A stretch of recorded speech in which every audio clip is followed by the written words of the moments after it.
Shalom Obracha.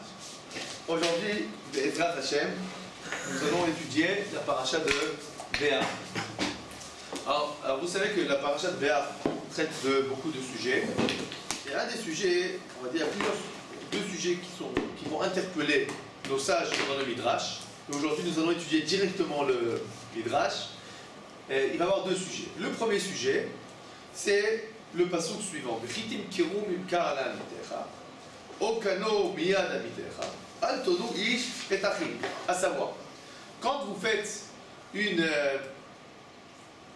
transaction, d'accord, vous faites un achat ou une vente avec votre ami, d'accord, alors on n'a pas le droit de lui engendrer une souffrance dans cette transaction.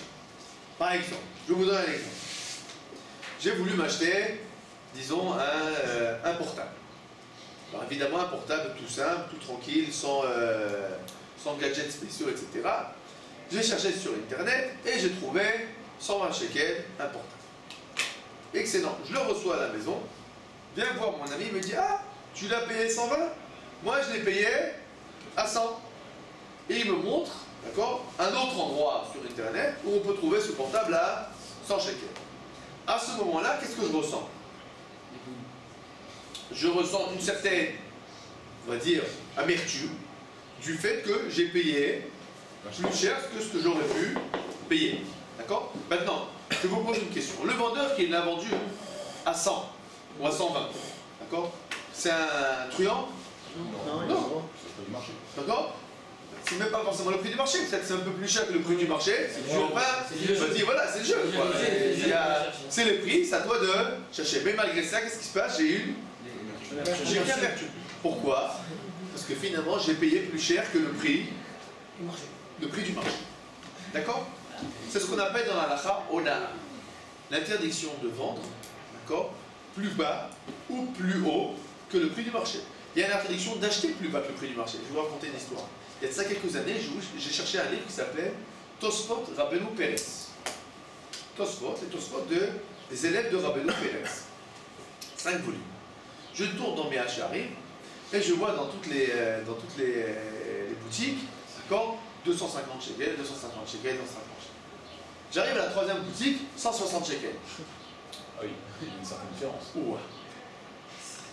Ça m'embêtait. Ça m'embêtait. Je ne savais pas quoi faire.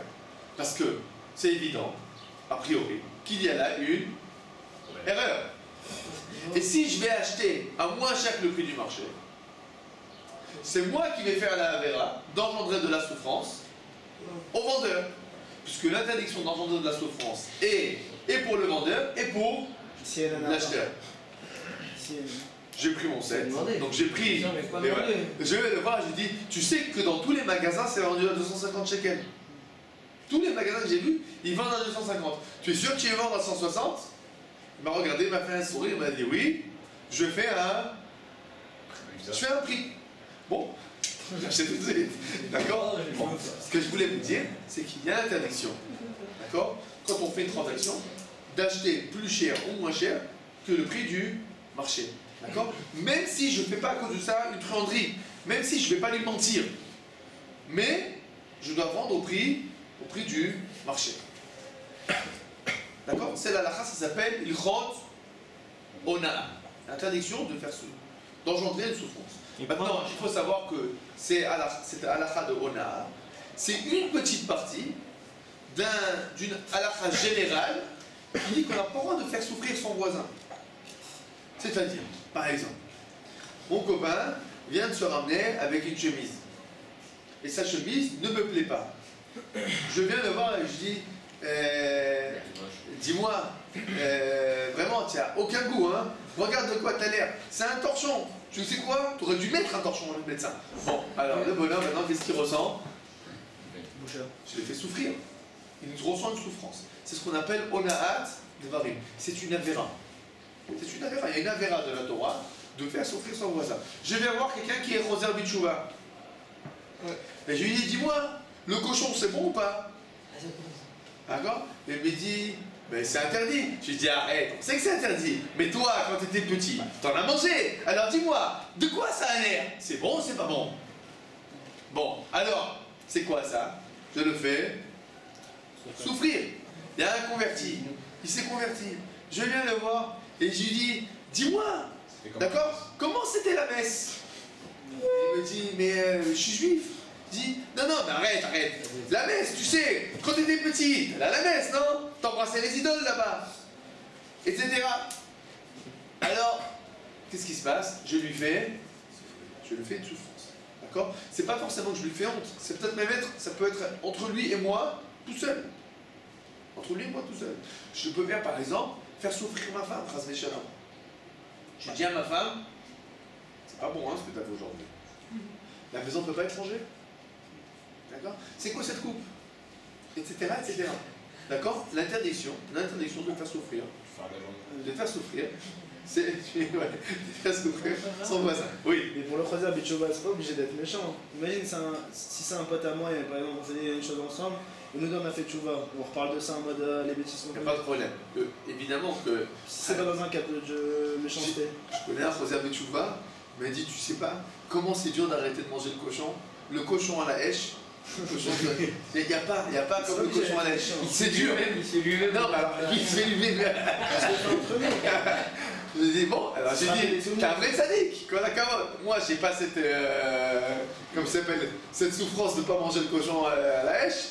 Bon, mais la cabote que toi tu ressens cette souffrance et malgré cela, tu fais l'effort. Évidemment, l'interdiction, c'est de faire ça pour faire souffrir. D'accord. Souvent, c'est pas bête, on dit quelque chose à son voisin, je peux dire par exemple à mon fils de façon gentille, écoute, ta chemise elle est mal mise, viens, arrange-toi, regarde de boîte à l'air. Je dis, je fais pas ça pour le casser, pour le faire souffrir. Je lui fais ça parce que Bémet, je l'aime et je veux qu'il soit bien. Mais des fois, nous savons tous ce que nous avons dans le cœur. Des fois, d'accord, t'envoies une petite akitsa et tu dis, j'espère que ça va bien piquer, bien faire mal. Ça, c'est une interdiction de la Torah.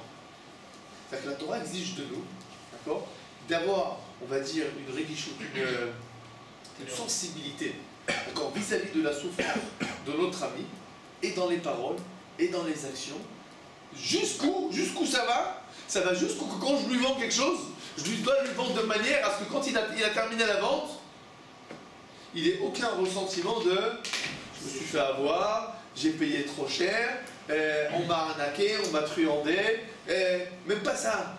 Qu'est-ce que je suis bête, qu'est-ce que je suis vraiment, je suis naïf, toujours, j'ai pas l'intelligence de vérifier autre part, etc. D'accord? Jusque-là, la Torah, elle exige de nous cette sensibilité. On est clair? C'est ça l'interdiction dans le passouk. C'est ce qui est marqué dans la Torah, le passouk. Oui. Mais pourquoi on ne peut pas l'acheter plus cher? Moins cher, je comprends parce que l'autre il va souffrir, mais pourquoi on ne peut pas l'acheter plus cher? C'est toi qui te fais avoir. Parce que je souffrais le vendeur. T'es un pigeon. Si le vendeur savait que tout le monde vend à 250 et lui il vend 160, qu'est-ce qu'il va se dire? Mais je suis bête. Les autres ils gagnent 60, 90 shekels de plus que moi. C'est pour ça qu'ils ont de quoi donner à manger à leurs enfants à la fin du mois. Et moi je vends tout le temps à perdre. D'accord? Maintenant, au début peut-être qu'il a mis à 160 parce qu'il pensait que tout le monde vendait à 160. Non, je dis acheter à celui qui est plus cher. Ben, ça change rien maintenant. Ah, l'idée c'est que tu peux faire souffrir et le vendeur et l'acheteur. D'accord? Je vous donne des exemples tout simples. Tu vends ta maison. Tu peux te dire, je vais la mettre à un prix pas possible. Et le bonhomme, et ben, si je tombe un pigeon, qui va l'acheter, qui va s'amour acheter de ma maison et qui va pas regarder les prix du marché, et voilà, pactole, bah on la faisait, et ton bol, voilà, maman. Alors, ça marche pas comme ça. Tu comprends? Ça veut dire que tu dois avoir la sensibilité de te dire, et si j'étais à sa place? Si c'était le contraire, j'aurais voulu payer le prix du marché. Pas plus cher, pas moins cher. Le prix habitué, le prix normal. On a le droit de gagner sa vie. Le prix du marché. Avec le prix du marché, les gens ils gagnent leur vie. Mais pas plus cher, pas moins cher. Non, c'est une halakha qui, on va dire, dans le jour, dans le quotidien, il y a des limites, parce qu'il y a des choses c'est difficile d'établir, c'est quoi le prix du marché, parce que quand on parle du prix du marché, ça doit prendre en compte aussi les conditions de, comment ça s'appelle, les conditions de Production. de livraison, la garantie, où c'est que ça met, évidemment, si on te dit je veux recevoir un petit téléphone de 100 shekels, mais je vais le recevoir sur le summum de l'Himalaya. Bon, évidemment, le prix ça va pas être comme si quand tu l'achètes un merchari, d'accord? C'est pas la même chose. Et maintenant, évidemment, par exemple, un endroit qui va louer dans un endroit, dans un quartier coté, c'est évident que ses prix vont être plus chers. Pourquoi? Parce que sa location elle est plus chère. Tu veux voyager, tu veux payer moins cher, bah voyage. Moi je t'amène, je te donne un service que tu ne reçois pas autre part. Bon, donc il y a beaucoup de choses à prendre en considération. Donc au niveau, on va dire, technique, quotidien, c'est plus compliqué. Mais l'idée, elle est là. L'idée, elle est là. Ça veut dire que je dois avoir cette sensibilité de me dire, je veux donner un prix, je cherche à donner un prix honnête, un prix raisonnable, dans les deux sens. Est-ce que vous pensez qu'il y a une histoire pour un vendeur de se mettre en dessous du prix du marché volontairement pour amener un maximum chez lui? On a le droit de vendre moins cher que le prix du marché de façon volontairement. Il n'y a pas d'interdiction. D'accord? Le dumping, etc., on s'appelle les... voilà, il y a des méthodes qui sont, on va dire, qui sont pas droites. D'accord? Mais dans le principe, on a le droit, une partie des publicités, par exemple, la Gemara pose la question, est-ce qu'on a le droit de dire, bon, tout celui qui achète, je sais pas, 2 kilos de farine, il reçoit avec ça un coca. Bon, alors, j'attire la clientèle. Le vendeur, d'un côté, il vend les 2 kilos de farine au prix normal, sans donner la qualité de coca. D'accord, on a le droit.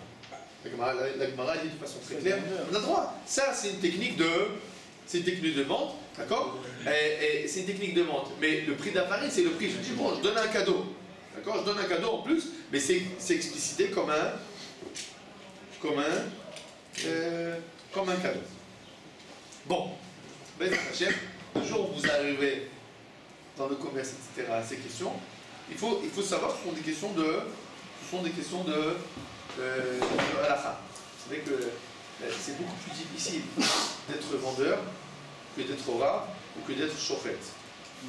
Parce qu'il y a beaucoup plus de halachot sur le commerce licite dans la halakha et illégal dans la halakha qu'un rave, il n'y a pas de difficulté. Tu dis, non, c'est clair, tout est écrit. Mais quand tu es dans le commerce, de patrouiller, de payer les employés à l'heure. Un employé qui travaille, dans la halakha, il doit travailler de toute sa force. C'est quoi toute sa force? C'est quoi les limites de toute sa force? C'est compliqué. C'est-à-dire que travailler dans le commerce, etc., ça demande une haute exigence morale. La halakha exige beaucoup d'exigences du travailleur. La halakha exige qu'on travaille. Hein, d'accord? Mais il y a beaucoup d'halakha sur comment on doit travailler, comment gagner notre argent de façon honnête, cachée. D'accord? Il y a l'argent caché. Hein, chez nous, le principe, l'argent n'a pas d'odeur, c'est pas chez nous. Chez nous, l'argent, il a de l'odeur. D'accord? Bon, alors maintenant, c'est l'explication littérale du passouk. Maintenant, nos sages ajoutent à cette explication du passouk une autre explication, qui est la suivante. Quand tu vas faire des transactions, alors, ces transactions, tu vas les commettre avec un miter. Avec qui? Avec ton prochain. Et quand tu vas vendre à ton prochain. À savoir, la halakha exige de nous de donner une priorité à une transaction avec un juif. D'accord? Par exemple, je veux vendre ma maison, se présentent deux personnes, un juif et un non-juif. J'ai une mitzvah de vendre prioritairement aux juifs. Il y a des limites à cette halakha. Si le goy, d'accord, propose un prix plus élevé, alors, dans beaucoup de cas, on aura le droit de lui vendre. D'accord? Mais dans le principe où c'est le même prix, je dois donner une priorité aux juifs. De la même manière que si j'avais mon frère, d'accord, et un simple voisin qui viennent acheter ma maison, et que les deux proposent le même prix, je vais immédiatement, d'accord, préférer donner à mon frère. Alors, les juifs sont nos frères, d'accord, nous sommes tous frères, donc nous avons une halakha qui exige de nous de donner une priorité dans les transactions aux juifs par rapport aux non-juifs. Et Oui. c'est pas plus moussari de dire celui qui arrive en premier, c'est-à-dire que le gars il arrive en premier, le juif il arrive après. Si c'était ton frère qui arrivait en deuxième. Mais même avec le frère Si et le. c'était ton frère qui arrive en C'est deuxième. compliqué, mais d'un point de vue. Si c'était ton honnête. frère qui arrive en deuxième, c'est pas question d'honnêteté ou pas d'honnêteté. C'est pas question d'honnêteté ou pas d'honnêteté, les choses sont claires. À partir du moment où tu as dit à quelqu'un, je fais avec toi la transaction, il y a une interdiction dans la halakha de revenir sur tes paroles. Mais on parle maintenant, tu n'as pas fait de transaction. Deux personnes sont venues visiter ta maison. Le premier est visité et c'est à quelqu'un d'éloigné. Le deuxième qui est venu visiter, c'est ton frère. Qui c'est que tu vas préférer? Ton frère. Et bien là, la dit, et tous les juifs sont les enfants de Abraham, Yitzhak et Jacob. Nous sommes tous des frères, donc nous avons, la halakha exige de nous ce que tu fais avec ton frère de façon naturelle, tu le fasses avec chacun des juifs de façon naturelle. D'accord? De façon, la halakha te dit en fait, de la même manière que tu te comportes avec ton frère, comme ça tu dois te comporter avec ton ami juif. D'accord? On a compris? Nous, on nous avait dit que cette semaine, on a fait une alerte sur ça, on nous a dit qu'on doit même perdre 5% ou un tiers. Alors, c'est pour ça que j'ai dit, il y a des limites, et la question c'est à quel point il y a des limites. Il y en a qui pensent que si c'est le même prix, c'est là l'obligation. S'il y a une différence de prix, on n'est pas obligé. Il y en a qui pensent jusqu'à chichit, ça veut dire un cinquième, 20%. Il y en a qui pensent jusqu'à shlish, 33%. D'accord? Ce sont des questions délicates sur lesquelles il faut, quand il y a une question à la Khalimase, il faut poser la question à un rave pour décider dans quelle situation on est là. D'accord? Mais tout le monde est d'accord que si c'est le même prix, tu dois donner automatiquement priorité à un juif. D'accord? C'est clair? Très bien. Maintenant que nous avons vu le pshat du pasouk, et nous avons vu le drash du pasouk, parce que quand on a dit ce qu'on a dit maintenant, quand tu vas acheter de ton ami, le pshat c'est que tu vas acheter de ton ami, alors ne le fais pas souffrir. Il n'y a pas marqué que tu dois acheter que de ton ami. Mais nos sages ont fait une dracha, d'accord? Et ils nous ont dit, si le pasouk ne parle de transaction avec ton ami, ça veut dire que le pasouk prend comme, on va dire comme acquis, que tu fais les transactions prioritairement avec toi. D'accord? Maintenant, ce que nous allons faire, nous allons étudier un midrash. Et vous allez voir que le midrash va nous prendre ce principe que nous avons vu là et va l'élargir bien au-delà de ce que nous avons vu jusqu'à présent. D'abord, regardons ensemble donc le midrash Parashat Béa, Parashat Lamed Gimel, Hot Vav. Donc, la Parashat 33, lettre 6. Davar Vechi Timkeru Mimkar. Donc, quand vous allez faire une transaction. Rabbi Chia Bere de Rabbi Ada de Yafo Amar Vechi Timkeru. Alors, lui, il dit la chose suivante, Vechi Timkeru, à savoir, quand vous allez être vous-même vendu. Atidin, Aten, Limacher, Elumotola. Il y aura un moment où vous allez être vendu, d'accord, aux nations du monde. Quand c'est que les Juifs sont vendus aux nations du monde? La galoute. D'accord? Il y a un moment où vous allez sortir. Donc en diaspora, en exil, et où vous allez être vendu aux nations du monde. Elle a des bouches ta fille, les barrières. Faites attention d'être vendu à votre créateur. De quoi il s'agit? De la même manière qu'ont agi Hanania, Michel et Azaria vis-à-vis de Nebuchadnezzar. Je vous raconte l'histoire. Nebuchadnezzar a été donc le roi de Nabucodonosor, d'accord? C'est lui qui a détruit le premier temple, et il y a eu là l'exil, le premier exil de Babel, de Babylone.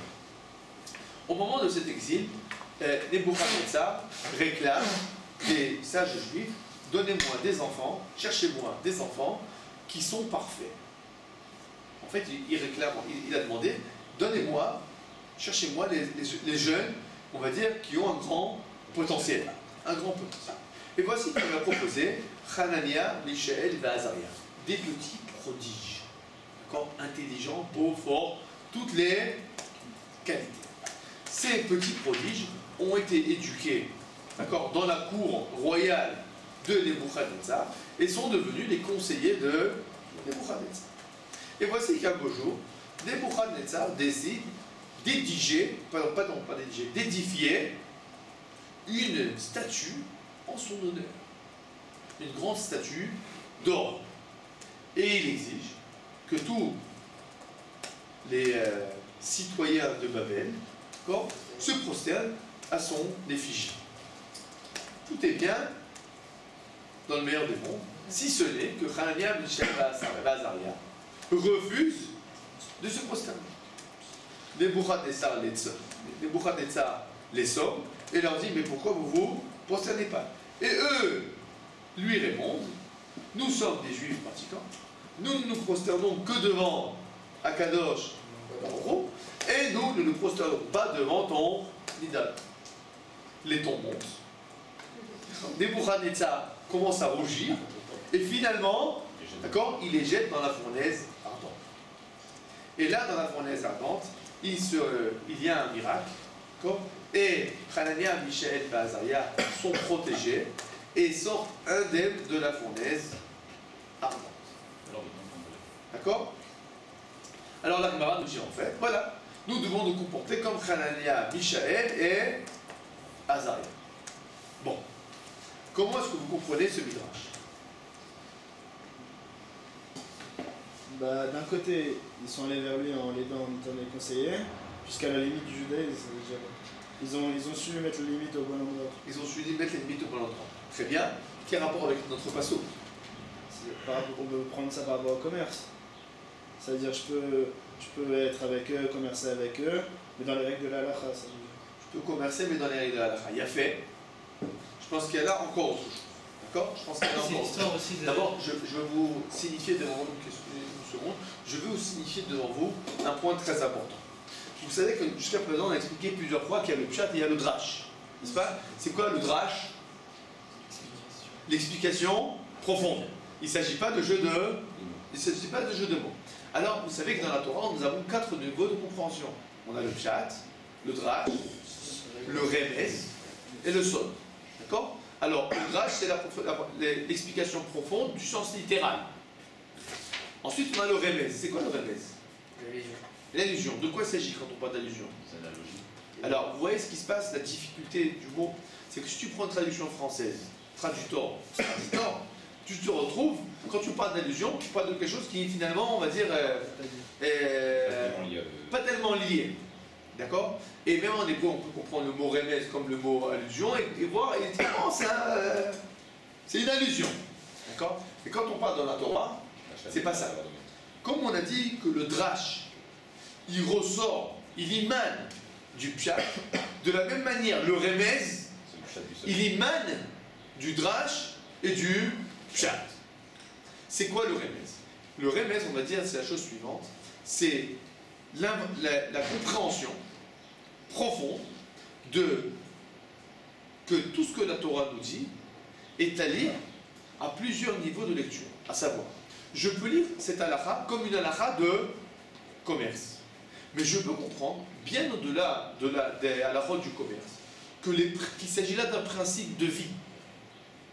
Il s'agit là d'un principe de vie. Ce principe de vie, d'accord, il est, on va dire, il est valable, non seulement au niveau du commerce, mais à tous les autres niveaux de la vie. Et donc ce principe de vie, qui est écrit dans la halakha de façon, on va dire,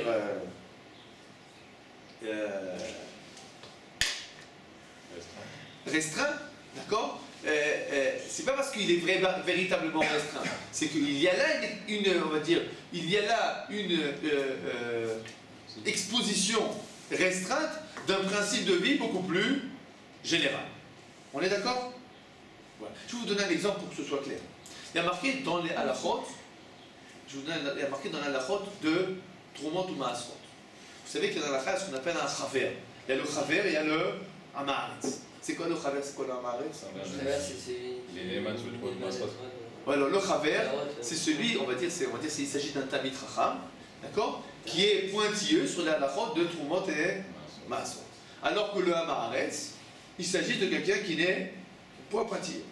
Alors, dans la halachot de Trumot ou Maasrot, disons que j'ai un chaver qui est décédé et que nous trouvons dans sa maison, d'accord, des paniers avec des fruits.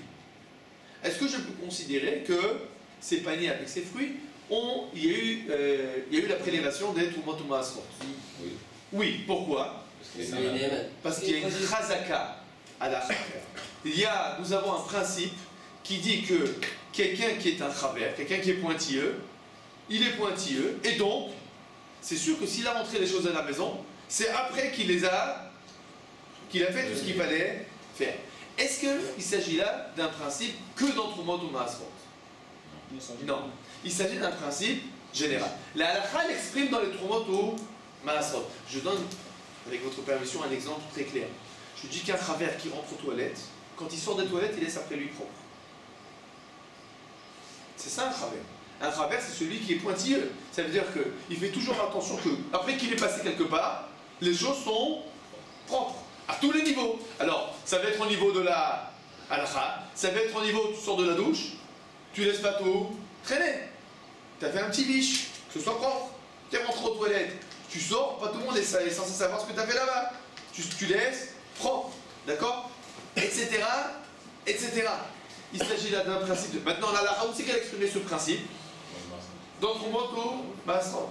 Mais il s'agit d'un principe beaucoup plus général. On a compris? Très bien. Maintenant qu'on a compris ça, nous allons essayer de comprendre ce qui est marqué dans la Torah. Dans la Torah, il y a marqué, qu'est-ce qu'on a dit? Si tu vas vendre, à qui tu vas vendre? Aux Juifs. Oui. Aux Juifs. D'accord? C'est un principe restreint ou général? A priori, il s'agit d'un principe restreint. Tu fais une transaction, fais avec ton... Le Midrash vient et nous dit, ne crois pas qu'il s'agit d'un principe restreint. Il s'agit d'un principe de vie général. À savoir, même à Kadosh Baruch Hu, il est restreint à sa halachot-là. Même à Kadosh Baruch Hu, il respecte sa halachot-là. À savoir que quand on va être vendu au niveau, pas personnel, mais au niveau léomi, donc au niveau national, d'accord, ces halachot vont être justes, même au niveau national. De quoi il C'est s'agit? caché le nouveau. Le peuple juif est envoyé en galoute. Il ressemble un peu à quoi à ce niveau-là? À une sorte de transaction, d'accord? On a un produit qu'on a fait passer d'un endroit à un autre. Bon, évidemment, quand on fait passer d'un produit d'un endroit à un autre, la question est qui est L'acheteur. Qui est l'acheteur? Qui est l'acheteur? Et voici que notre trop cher juif en galoute, donc qui a perdu pied, puisqu'il a quitté son endroit naturel, il a quitté son pays natal, il se retrouve en France, au Zimbabwe, aux États-Unis, en Angleterre. Qu'est-ce qu'il va rechercher? Des Juifs. Il va rechercher des juifs, à part ça. Qu'est-ce qu'il va rechercher de façon générale? À s'insérer dans la société. À s'insérer. Pourquoi il va chercher à s'insérer? C'est la nature de l'homme. Pour s'en sortir. Qu'est-ce qu'il ressent? Un besoin. Besoin de quoi? D'exister. Exister. Existe. De vivre avec la société. Le top, Et s'affirmer quoi. Être un patron. Plus. il aime pas être seul. Plus. Tout ce qu'on dit, c'est vrai. Il y a quelque chose de plus général que ça. On cherche une Identité. Intégration. Une base. stabilité. Indépendance. Une stabilité. Une base. Ça veut dire que à partir du moment où tu n'es pas dans ton domaine naturel, tu te sens tout le temps instable. Qu'est-ce que tu cherches? Où t'accrocher pour avoir une stabilité. Alors maintenant, qu'est-ce qui va se passer de façon générale? Il va avoir une tendance à quoi? Pour trouver la stabilité, qu'est-ce qu'on va faire? S'assimiler. On va s'assimiler. Il va avoir une tendance à vouloir s'assimiler. Pourquoi? Pourquoi les Juifs, dans toutes les générations, d'accord, une partie des Juifs, ont essayé de s'assimiler? Pourquoi? Il va pas être. Dans l'espoir que si je deviens un Français, je trouverai finalement le calme et la sérénité que je recherche. Je trouverai ma stabilité. Et qu'est-ce que la Torah vient et nous dit? Les ventes, c'est qu'entre qui? C'est qu'entre Juifs. Qu'est-ce qu'elle vient nous dire la Torah en fait? C'est pas de t'assimiler. N'essaie pas de t'assimiler.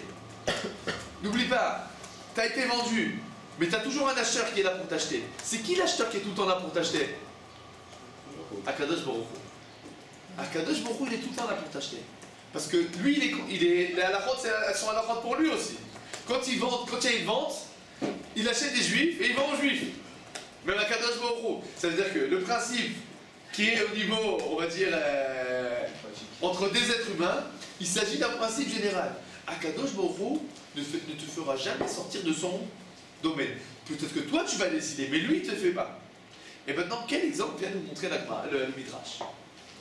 Hanania, Michel et Azaria. Pourquoi le Midrash nous prend cet exemple-là? Parce qu'ils ont grandi Ils ont grandi où? dans le meilleur endroit du pays. Dans le meilleur endroit. On va dire que ce sont les personnes qui sont les plus aptes à quoi? Assimilé. À vouloir s'assimiler. Qui c'est la personne qui est le plus apte à vouloir s'assimiler? Ben, celui qui est ministre, d'accord, dans le gouvernement français, bon, il est juif. Bon, mais qu'est-ce qu'il va faire? Il va essayer de proclamer haut et fort son judaïsme, de venir avec sa kippa à l'Assemblée nationale, ou bien Les Français. il va être français dans la rue et juif à la maison. Bon, au début, il va être juif à la maison, puis après, même à la maison, il va essayer de... Donc, et qu'est-ce que font Hanania, Michel et Azaria? Ils résistent. Ils sont des résistants. Ils disent non. C'est vrai que nous sommes à Galout, mais toujours nous sommes vendus à qui? À Kadosh Baruch Hu. C'est lui notre véritable acheteur. Maintenant, regardez ce qui se passe, quelque chose d'extraordinaire. Quelque chose d'extraordinaire à comprendre. Combien peut-il y avoir d'acheteurs à un même produit? Un seul. Ah oui, un seul. Un seul. Comment ça sonne? Ça veut dire que quoi? C'est des acheteurs peut-être. Ils nous rachètent ou on est toujours sur ça? Alors regardez, qu'est-ce que ça veut dire? Qu'est-ce que ça veut dire? Ça veut dire que c'est à nous de choisir où c'est qu'on va trouver notre réconfort. Nous l'avons dit, un juif qui est en galoute, d'accord, il est en déstabilisé. Il cherche automatiquement un certain réconfort, une certaine sérénité, une certaine stabilité. Les juifs, au fur et à mesure des générations, au cours des générations, il y a eu deux tendances. Ou la tendance assimilation, ou la tendance Aliyah, c'est revenir au bercail. D'accord? Mais tant qu'il n'y avait pas cette solution de l'Aliyah, c'est quoi la tendance? On se réfugie au Beth Midrash. C'est-à-dire que le refuge, c'est quoi? Le point de soleil et de calme, c'est quoi? C'est le Shabbat, c'est le Beth Knesset, c'est les fêtes, c'est ce moment, pas forcément ce moment où on est entre nous, c'est ce moment où on est entre les mains de entre les mains de la Kadosh Baruch Hu. Maintenant, ce qui se passe, c'est que tu dois choisir ton camp. C'est où là, ou là. Et il y a là quelque chose de très très très cruel. Il n'y a pas entre deux. Ça veut dire que ce qui se passe, c'est que ou tu es acheté par un Kadosh Baruch Hu, ou tu es acheté par des Nebuchadnezzar. Maintenant, quand tu es acheté par des Nebuchadnezzar, ça t'est risqué. Ça t'est risqué.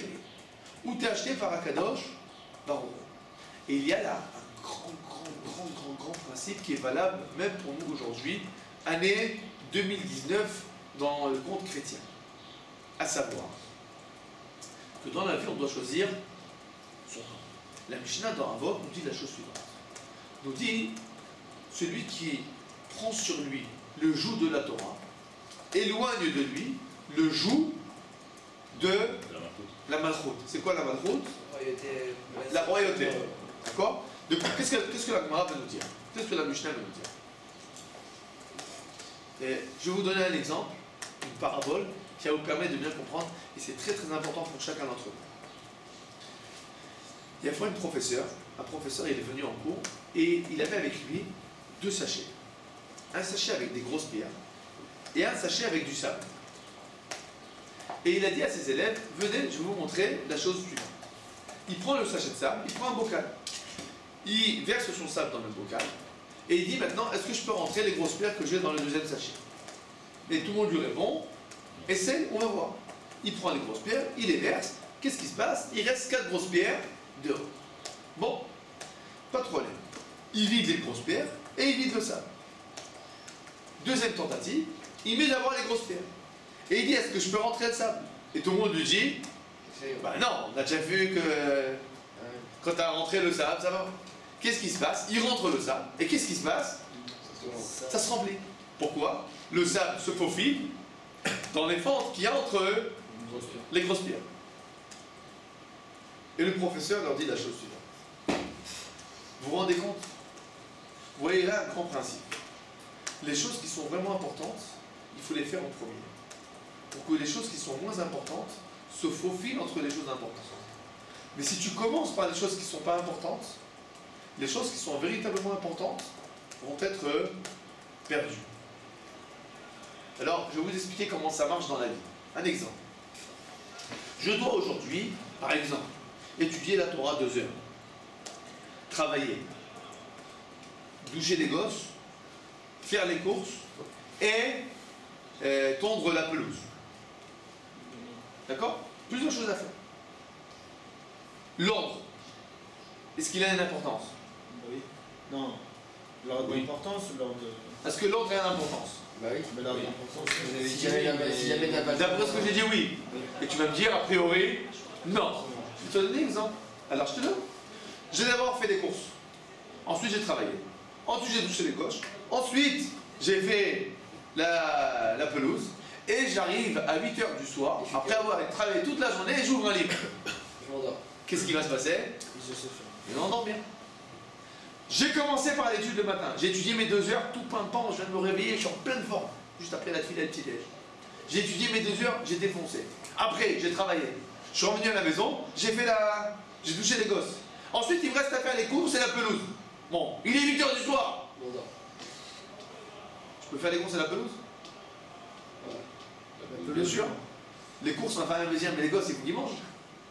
Alors, je suis fatigué un peu, mais j'ai trouvé Tu t'assois dessus. des forces. Bon, et la pelouse? Mais ta mère, elle vient demain. Tu vas pas laisser la pelouse pas. J'ai pas de pelouse. Mais ce que je veux vous dire, c'est quoi? En fonction de l'ordre que tu vas faire les choses finalement qui sont moins importantes, ou les choses qui vont être moins chères, ou les choses qui vont demander un effort particulier, elles risquent d'être mises à côté, alors que si on t'avait posé la question de base, quelle est la chose qui est vraiment véritablement importante pour toi, et je t'aurais dit, moi, si jamais tu dois, on va dire, renoncer à quelque chose, tu préfères renoncer sur la pelouse ou renoncer sur tes 2 heures d'études? Qu'est-ce que tu aurais dit? Pelouse, c'est moins important. Mais dans la vie, qu'est-ce qui va se passer? C'est les heures d'études qui vont partir. Pourquoi? Parce que tu vas commencer par la pelouse. Ça veut dire que qu'est-ce que tu vois là? Si tu prends sur toi le joug il existe, le joug il est là. La question c'est comment tu décides, quel joug tu décides de prendre sur toi. Si tu prends sur toi le joug de la Torah, on va dire de façon naturelle, les autres jougs, ils vont se faufiler. D'accord? Mais finalement, pourquoi les autres jougs vont se faufiler? Bon, parce que c'est un être humain, parce qu'il faut que tu manges, que tu boives, que tu dormes, donc tous les besoins finalement matériels, ils vont trouver leur chemin. D'accord? C'est comme l'eau, toujours elle trouve sa paille, d'accord? Ils vont trouver son chemin. Mais, si tu ne prends pas sur toi le joug de la Torah, ben, il y aura toujours quelque chose à faire qui va faire en sorte que tu ne n'iras pas. On est d'accord ou pas? C'est la différence qui se passe entre ce qui se passe quand vous êtes à la yeshiva ou ce qui se passe quand on est pendant les vacances. D'accord? Qu'est-ce qui se passe? Tu as la yeshiva, bon, tu te lèves, tu commences à étudier, bon, ta chambre, tu vas manger, boire, dormir, etc. Tout va se passer. Tu vas bien trouver le temps pour tout ça. Et tu vas étudier. Et qu'est-ce que tu fais en vacances? Manger, boire, dormir. Étudier. Je sais pas, toute la journée elle est passée, j'ai pas trouvé le temps. On est d'accord ou pas? Qu'est-ce qui se passe en fait? C'est la question, quel joug tu prends sur toi? Et le Midrash nous dit en fait, quand tu vends, à qui tu dois vendre? À ton voisin. Dans tous les cas, il y a la transaction, elle est là. Dans tous les cas, il y a un passage. La question c'est quoi? À qui tu fais passer? Où tu vas chercher ta sérénité? Où tu vas chercher ta tranquillité? Où tu vas chercher ta terre stable? D'accord? Et nous savons, malheureusement, qu'au niveau historique, la réponse est très très claire. La réponse est très claire. Les Juifs qui se sont assimilés, ça leur a réussi? Non, la Shoah est là pour nous rappeler que c'est pas la solution. D'accord? C'est pas la solution. D'accord? C'est pas que les Juifs qui ont été pratiquants, ils ont toujours eu, comme ça s'appelle, la vie, d'accord, la vie facile. Mais l'assimilation n'a jamais été une solution. Donc finalement, quand tu recherches une certaine sérénité, bon, alors cherche-la chez Akadosh Baruch Hu, on va dire qu'à long terme, il nous a ramené sur notre terre. Donc on voit bien que, d'accord, il tient ses promesses, hein, c'est rentable, ça vaut le coup. D'accord? Il tient ses promesses, ça vaut le coup. Ce que je voulais vous montrer, regardez, c'est comment le Midrash, il prend une halakha, il transforme cette halakha en quoi? En un principe de vie. D'accord? En un principe de vie. C'est ce qu'on appelle le remez. Donc le remez, c'est pas une allusion. Le remez, c'est une lecture de ce qui est marqué dans la Torah, non pas comme une halakha spécifique, mais comme un code de mœurs générale. C'est l'élargissement d'un principe. C'est une extrapolation du principe. En général, pour les chirurgiens, c'est une rage ou une remède? généralement, nous étudions le midrash. C'est-à-dire, non, ouais, mais généralement, on étudie le drash. Et là, ce qu'on a fait aujourd'hui, on a étudié le remez. Chaque fois le sol. Le sol, je ne promets pas. Il y a aussi dans le midrash du sol. Il y a aussi. Parce qu'en fait, ce qui se passe, le mot midrash, c'est quoi? Recherche. Donc, le midrash, en fait, il contient en lui quoi? Les trois autres niveaux de lecture au-delà du pshat. À savoir, maintenant regardez, vous voulez le remez au niveau du pshat? Là, ce qu'on a vu, c'est le remez au niveau du drash. Parce que le drash, c'est que tu vends à ton voisin, et le remez, il vient sur le drash. Mais il y a le remez au niveau du pshat. C'est quoi le pshat, on a dit? Quand tu fais des transactions, ne fais pas souffrir. Alors c'est quoi le remez au niveau du pshat? Lisons ensemble. Vous avez les trois petits points? Les fiches et dans ce monde-ci, les juifs se trouvent parmi les goïms, en galoute. Et la tête là-bas, Akadosh Baruch Hu va se venger d'eux. Pourquoi? Les fiches et parce que dans ce monde-ci, les goïms font souffrir les juifs. Quelle est la lecture du midrash? Qu'est-ce qu'on a vu dans le midrash? Dans le pshat. Quand il y a une vente, fais pas souffrir ton voisin. Quelle est la lecture, on va dire, générale du pasouk? Ben, les juifs ont été vendus aux goïms. Ils sont en galoute chez eux. Les goïms ne sont pas censés les faire souffrir. S'ils les font souffrir, ils transgressent la halakha. Quelle halakha? Ou c'est qui a marqué la halakha de la galoute? C'est marqué ici. Il a marqué que quand il y a une transaction, tu ne dois pas faire souffrir ton voisin. Oui. Et il y a le seul on dit qu'il faut favoriser les juifs. Alors comment il favoriser les juifs, c'est le drash. Ah, ok. Donc il y a le remez du drash et il y a le remez du pshat. D'accord? Le pshat du pasouk, c'est quand tu fais une transaction, ne fais pas souffrir ton voisin. Alors le remez du pshat, c'est quoi? Il y a une transaction nationale, à savoir le peuple juif a été en galoute. D'accord? Il ne faut pas les faire souffrir. Maintenant, le drash, c'est quoi? Une transaction, tu l'as fait entre juifs. Alors, le remez du drash, c'est quoi? Si les juifs il est en galoute, il doit garder la transaction avec qui? Avec Akadosh Baruch Hu. Donc, vous voyez qu'il y a le remez du pshat et le remez du drash. Il y a aussi le sol. Le sol est sur les trois niveaux. D'accord? Et tout ça, c'est dans le midrash. Et j'ai une question, c'est sur toute la halakha comme ça? On peut trouver un remez dans le principe, ce niveau de lecture existe dans toute la Torah.